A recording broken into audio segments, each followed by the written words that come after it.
We had a chance to talk with Ethen Frank a little bit, and love that story. This is a great story, and now that he is beyond the 10-game mark, which means he would have to go on waivers to go back to Hershey, and you don't really foresee that happening. So he's probably here for the year now. Yep. And a great story, a guy who not only was undrafted, but even had to come into pro hockey on an AHL deal. He wasn't even signed to an NHL deal despite foot speed that I don't know that I've ever seen. And when he turns it on, he's gone, and now certainly getting scouted for that.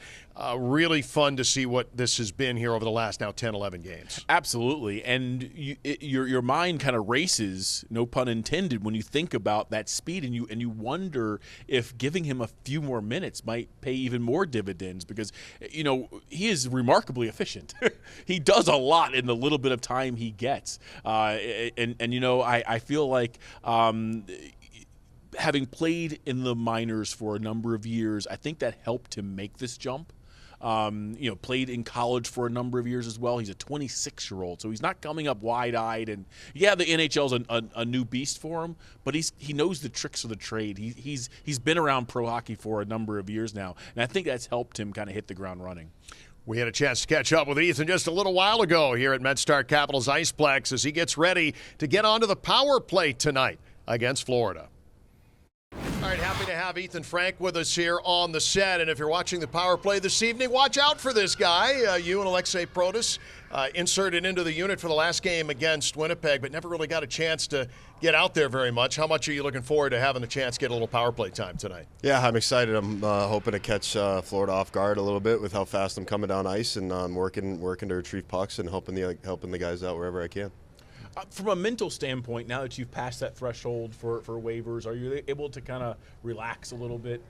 Yeah, somewhat. I still think that there's a lot of pressure on myself from Always. me. And, I think it's been good so far, and I'm just trying to go out there and play fast and hard every night.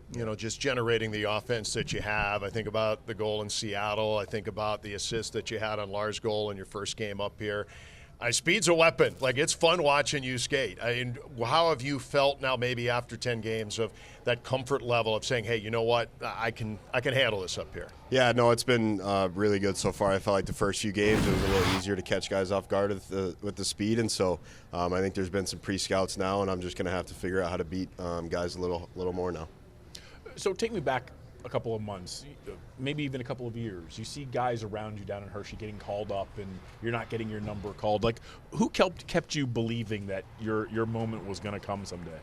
A lot of the guys were really supportive, agent, family, friends, obviously, but I think at the end of the day it was probably myself, because I can't control that. If Mikey or Miro or whoever gets called up, that's who gets called up. They needed a center. They called up Ribby earlier in the year, and I can't control it, so I just try to worry about what I can control and hope for the best.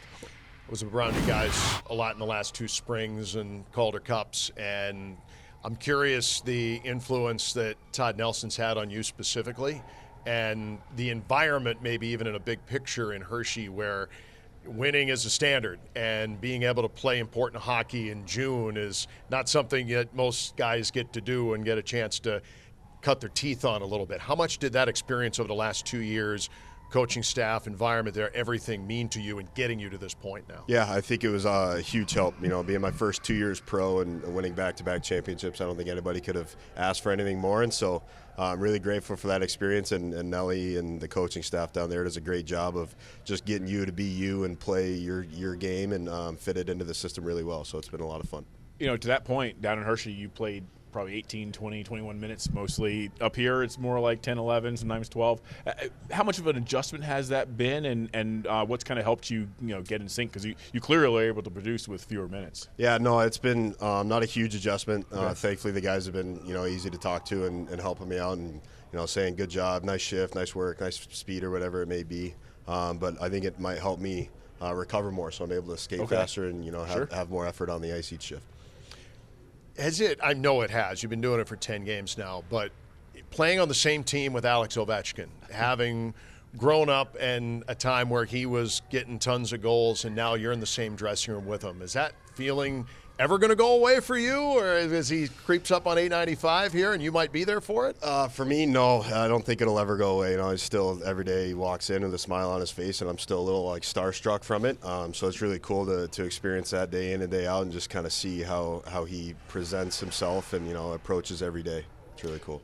I have a technical question for you, because someone who also is a fast hockey player was asking me, do you do anything different to your blades? Do you have a different profile? Do you like them sharpened a certain way? Not that I know of. I just used the Blade Tech steel. Honestly, I don't know what hollow I get my skates sharpened at. Just make them sharp. Yeah, that's all I need. Thanks, as long as they're good to go. I don't really care for it. I'm not a huge picky guy when it comes to equipment and stuff like that. So, as long as I can, stay up and skate, the right way, I think I'll be okay. Tell me about your stick. There's really not a whole lot. It's one of the new CCM ones. It's got like a fat grip up on the handle for me, and kind of narrows down to a square as the stick gets lower. What flex? 80 flex right 80 now. flex, yeah. okay. Yeah, I used to use 87. Charles, a stick nerd. You'll have to give him a little bit of leeway here. Just watching you play and watching how fast that puck comes off, I figured you would have been like maybe a 77. Yeah, no, I've tried that before, and it just kind of feels like a wet noodle. Yeah, it's hard to catch passes and make hard plays, I think. Nice. Well, Ethen, we know it's a game day. We appreciate you joining us up here. Spend a little time with us. Good luck tonight against Florida. Good luck on the power play tonight. Absolutely. Thanks for having me. Thanks, Ethen.